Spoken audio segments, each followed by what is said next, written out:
faire un compte-rendu de mon déplacement au Cambodge qui s'est tenu les 12, 13 et 14 juillet. Je suis donc venue célébrer notre fête nationale avec la communauté française du Cambodge. Alors si vous avez des projets de tourisme au Cambodge, il y a quantité de guides qui vous en parleront beaucoup mieux que moi et c'est vrai qu'il y a beaucoup à faire ici et beaucoup à voir. Moi, je viens aujourd'hui vous parler de la présence française au Cambodge et de ce qu'on peut y faire et des opportunités qu'on peut y trouver. Le Cambodge a beaucoup d'atouts et son premier atout, c'est sa communauté, avec plus de 5000 Français, dont beaucoup d'ailleurs sont franco-cambodgiens. C'est notre histoire commune qui nous a conduit à avoir autant de franco-cambodgiens. Parmi les atouts du Cambodge, il y a déjà le fait d'y avoir beaucoup de francophones. L'anglais est très utile, mais le français est également très utilisé. Alors, si vous avez un projet, si vous avez des compétences, si vous avez un peu de trésorerie, car il en faut, il y a peut-être des opportunités pour vous au Cambodge. Vous y trouverez différentes structures qui sont prêtes à vous accueillir. Une ambassade très dynamique, une chambre de commerce très originale, une chambre de commerce qui est européenne et qui héberge en son sein la chambre de commerce française. Et ce sont vraiment des gens très proches des entrepreneurs et des initiatives entrepreneuriales.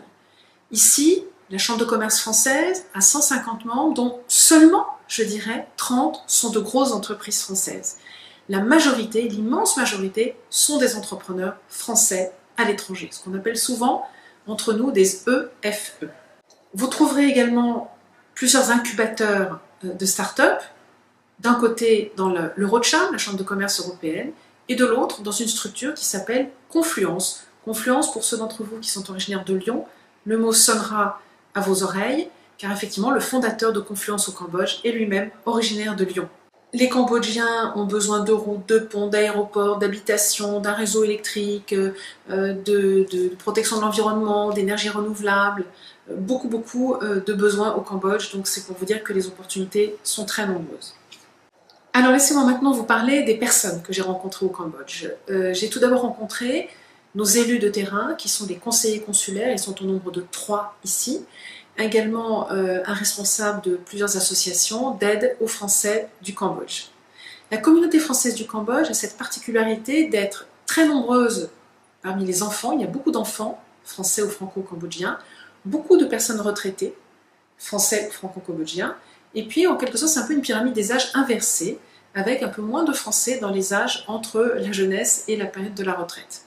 Le premier point sur lequel les personnes que j'ai rencontrées ont attiré mon attention, et je veux vraiment porter à votre attention, c'est que pour venir au Cambodge, vous avez peut-être un projet, vous avez peut-être des compétences, comme je le disais tout à l'heure, mais surtout, avant de venir au Cambodge, ayez une assurance. C'est pas vrai seulement pour le Cambodge, c'est vrai aussi dans d'autres pays de la zone. Quand on vient à l'étranger, on s'assure, car on peut avoir besoin soit d'être soigné, soit d'être rapatrié.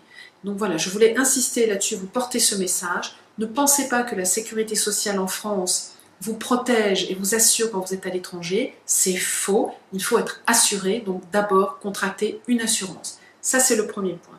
Le deuxième point, c'est moi qui l'ajoute, inscrivez-vous sur le site du ministère des Affaires étrangères qui s'appelle Ariane, afin que vous soyez enregistré qu'en cas de soucis, de particularités, de choses inattendues qui se déroulent sur place, vous soyez identifié, vous puissiez être aidé par notre poste diplomatique. Ça, c'est vrai partout, mais c'est également vrai au Cambodge. Au Cambodge, nous avons 2 écoles, une école française à Phnom Penh, une autre petite école à Siem Reap, donc il y a des possibilités de scolarisation. Comme dans tous les pays du monde, ce sont bien entendu les grandes villes dans lesquelles les communautés françaises sont les plus importantes que nous avons des écoles. Il n'est pas possible pour le moment d'envisager d'avoir des écoles partout dans les coins les plus retirés, car les Français, nous sommes Français, nous souvent très audacieux, et nous partons parfois vivre dans des endroits un peu reculés. Donc il y a des écoles à Phnom Penh et à Siem Reap. À présent, une deuxième communauté que j'ai rencontrée au Cambodge est la communauté d'affaires. Donc, comme je vous le disais tout à l'heure, composée de très nombreux entrepreneurs français, beaucoup de PME dirigées par des Français qui ont démarré une activité. J'ai vu des activités qui sont des activités à valeur ajoutée sur place, qui apportent du travail aux Cambodgiens sur place, qui créent de la valeur sur place. Mais j'ai aussi rencontré des activités, des gens qui travaillent dans le digital et qui ont des clients, une diffusion dans le monde entier, notamment dans les médias numériques. J'ai rencontré aussi des personnes qui travaillent au Cambodge, ont des clients au Cambodge, mais ont des fournisseurs en France et qui donc fournissent aussi, développent une valeur ajoutée en France. Et je vois bien qu'à travers toutes les personnes que j'ai rencontrées, vraiment le point sur lequel j'insiste, la communauté est ici très solidaire, très soudée. Et si vous avez un projet, n'hésitez pas à les contacter, vous les trouverez sur Internet, vous les trouvez sur LinkedIn. Présentez-leur un projet que vous pouvez avoir et ils sauront vraiment vous dire si votre projet est viable ou pas au Cambodge. Faites-le, vous aurez plein de réponses. Parmi les initiatives intéressantes de la communauté d'affaires française au Cambodge, je voudrais citer un concours de responsabilité sociale d'entreprise qui essaye de mettre en valeur une entreprise créée par un Français, ici au Cambodge, et qui développe des projets autour de sa responsabilité sociale. Par exemple, le fait de proposer une assurance maladie à ses employés, ça peut nous paraître à nous Français étonnant, mais au Cambodge, ça n'est pas obligatoire, donc c'est un projet intéressant. Avoir aussi un comportement éco-responsable avec des projets liés au développement durable. Autant d'éléments qui font partie de cette responsabilité sociale de l'entreprise. C'est là une initiative très intéressante et qui mériterait tout à fait d'être peut-être déclinée en France. Pourquoi pas imaginer en France un concours de responsabilité sociale d'entreprise. Il y a vraiment, vous voyez, à l'étranger, des initiatives françaises très intéressantes qu'on pourrait décliner en métropole.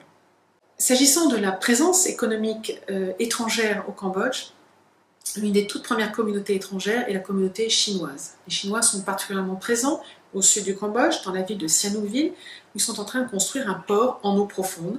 Il m'a été expliqué qu'à Sihanoukville, il y a énormément de Chinois. Et du coup, certaines communautés étrangères, dont les Français, ont tendance à quitter Sihanoukville pour aller vers d'autres. Mais la communauté d'affaires étrangère, européenne, est principalement représentée par des Français qui sont presque la moitié de cette communauté européenne sur place. Une autre communauté que j'ai rencontrée ici au Cambodge, à Phnom Penh, est la communauté scientifique. Je me suis rendue à l'Institut Pasteur du Cambodge, qui mène des travaux de recherche en virologie, l'étude des virus, en bactériologie, l'étude des bactéries, en immunologie, l'étude de l'immunité, et qui offre également à la population locale un centre de vaccination. L'Institut Pasteur du Cambodge est un institut à but non lucratif qui existe depuis 65 années et qui est sous tutelle du ministère de la Santé au Cambodge. Son directeur est nommé par l'Institut Pasteur de Paris et l'Institut reçoit un certain nombre de subventions du ministère de la Recherche en France. Et donc les missions de l'Institut Pasteur sont donc ce qu'on appelle le triptyque pasteurien, qui sont la recherche, la santé publique et la formation. Donc il forme beaucoup de jeunes médecins. J'ai rencontré des jeunes médecins cambodgiens ou pharmaciens qui viennent faire une thèse de recherche au sein de l'Institut Pasteur. Parmi les travaux qui sont en cours à l'Institut Pasteur, c'est vraiment la lutte contre la rage. La rage est extrêmement présente au Cambodge et fait de nombreux morts, 400 morts par an. Et ils voudraient, avec leurs travaux de recherche et leur programme de vaccination, permettre de réduire le nombre de morts de moitié. Parmi les missions de recherche de l'Institut Pasteur, ils sont en train de mettre en place un master co-diplômant avec l'Université de Paris-Saclay en infectiologie, l'objectif étant de créer un master de très très haut niveau. Si je vous ai parlé de différentes subventions, notamment françaises, néanmoins, ces subventions sont peu de choses dans le budget de l'Institut Pasteur, puisque le premier bailleur de fonds est un bailleur de fonds américain. L'Institut Pasteur du Cambodge travaille en collaboration avec l'ensemble des instituts Pasteur, le réseau des instituts Pasteur du monde, et c'est vraiment un des outils d'influence française que nous avons dans le monde. Nous y envoyons de jeunes chercheurs faire des travaux de recherche complémentaires, nous recevons de jeunes chercheurs cambodgiens qui viennent poursuivre leurs recherches en France avant de repartir au Cambodge. C'est vrai d'ailleurs avec d'autres pays. C'est un outil d'influence puissant car cela nous permet de conserver des relations à long terme et de conserver une expertise sur des sujets d'infectiologie en milieu tropical comme l'est le Cambodge. Autre communauté que j'ai rencontrée ici au Cambodge, la communauté des Cambodgiens, des alumni cambodgiens, c'est-à-dire des Cambodgiens qui ont fait tout ou partie de leurs études supérieures en France. Il s'agissait d'une réunion avec des médecins où il y avait également une jeune pharmacienne, un épidémiologiste, un médecin en diabétologie, qui ont tous des postes à responsabilité, une jeune femme qui est en gynécologie et suivi pédiatrique des enfants, donc différentes spécialités. Nous avons beaucoup échangé sur le monde de la santé au Cambodge, le monde de la santé en France, la recherche médicale, sur les perspectives d'échange et de partenariat entre la France et le Cambodge. Nous avons également parlé formation médicale initiale, nous avons également parlé formation médicale continue, Tout ceci est très intéressant, il m'a montré que le Cambodge a des atouts, à l'évidence elle possède des médecins très bien formés.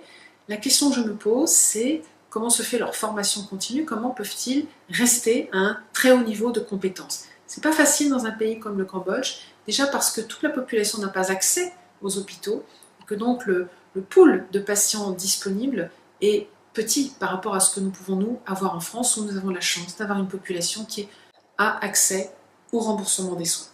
Enfin, événement phare de ce séjour au Cambodge, c'était la grande soirée populaire du 14 juillet pour la communauté française du Cambodge. Alors là, je dois dire, je tire un coup de chapeau à tous les bénévoles qui ont mis en place cette soirée. C'est une soirée qui a réuni plus de 1000 personnes, parmi lesquelles des Français, bien entendu, beaucoup de Français du Cambodge, mais également des Franco-Cambodgiens, des Cambodgiens, également d'autres nationalités. Il y avait notamment des Japonais qui étaient présents, qui étaient contents et heureux d'être là. Une grande soirée organisée à l'initiative de la Chambre européenne de commerce, l'Eurocham, la Chambre de commerce française, France-Cambodge. Et il y avait là un dîner, Madame l'ambassadrice qui a fait un petit discours au début introductif, j'en ai fait un également, et puis il y avait un ministre cambodgien qui était également présent. Une soirée extrêmement chaleureuse qui s'est terminée par une soirée dansante, il y avait également un tombola avec en premier prix, notez bien, un aller-retour pour Paris offert par la compagnie Air France. Vraiment une soirée formidable, tout un tas de stands d'associations présentes au Cambodge qui venaient présenter leurs projets au Cambodge. J'ai beaucoup apprécié cette fête populaire et accessible à tous. Et puis, dernier événement phare de ce séjour au Cambodge, la grande soirée du 14 juillet, le 14 juillet officiel, donné par Madame l'ambassadrice à la communauté cambodgienne pour présenter la fête nationale française aux responsables, aux autorités cambodgiennes, notamment un certain nombre de ministres, et était présent le ministre des Affaires étrangères cambodgien. Il y avait également des représentants de la famille royale et des représentants du clergé bouddhiste. Une soirée plus formelle, mais extrêmement intéressante également, au cours de laquelle j'ai pu échanger avec le président, le député cambodgien, qui est président du groupe d'amitié France-Cambodge.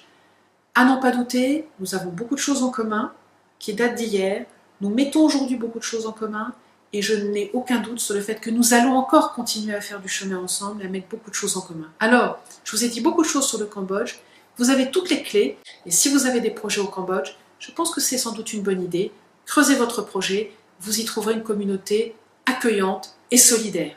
Bravo à tous les Français du Cambodge, bravo à tous, merci infiniment pour votre accueil, à très bientôt, et merci.